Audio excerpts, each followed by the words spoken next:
D'un stand à un autre, le long du couloir ou dans les salles, le centre de conférence de Kintélé est pris d'assaut par plusieurs délégations venues de divers horizons pour participer à ce grand rendez-vous sur la forestation et le reboisement.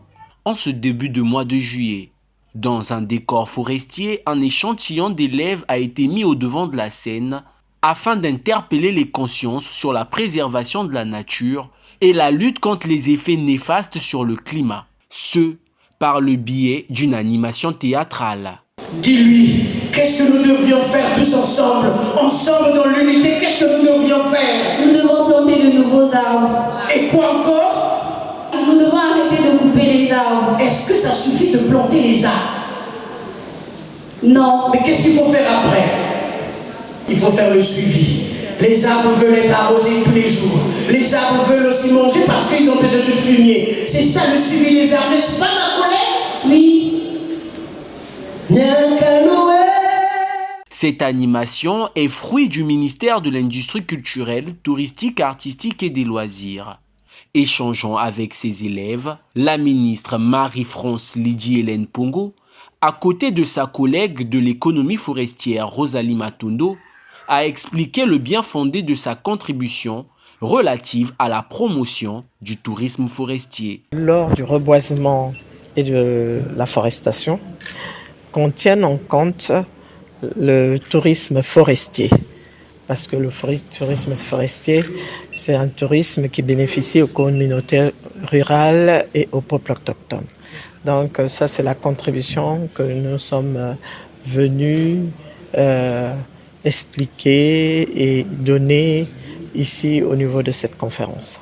Déjà pour la République du Congo, c'est une culture. Tous les 6 novembre, nous plantons des arbres. Ça, c'est une politique que notre président, son Excellence M. Denis Sassou Nguesso, président de la République du Congo, a instauré une loi et qui amène chaque Congolais le 6 novembre à planter un arbre. Les élèves sortent plus que satisfaits de leur participation à cette toute première conférence du genre en Afrique, mettant en exergue la nature et ses atouts. C'est un grand plaisir déjà parce que cette activité est très importante, une activité quand même mondiale.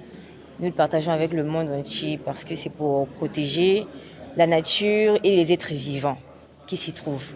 Planter des arbres déjà nous apporte déjà le recul de la dégradation des sols déjà, comme les érosions et tout. Et ça nous permet de s'éloigner du changement climatique. En tout cas, ça m'a fait un grand plaisir parce que c'est vraiment un honneur de participer à cela. Déjà qu'il y avait des grandes autorités ici et ils nous ont invités afin de comprendre à quoi ça sert le reboisement, la forestation. En effet, protéger un arbre, c'est bien, mais reboiser, c'est encore mieux. C'est pourquoi la République du Congo continue à garder cette vision du chef de l'État, à savoir protéger nos forêts et surtout nos écosystèmes. Prince Oko en direct de Kintélé pour le compte de First Mediac.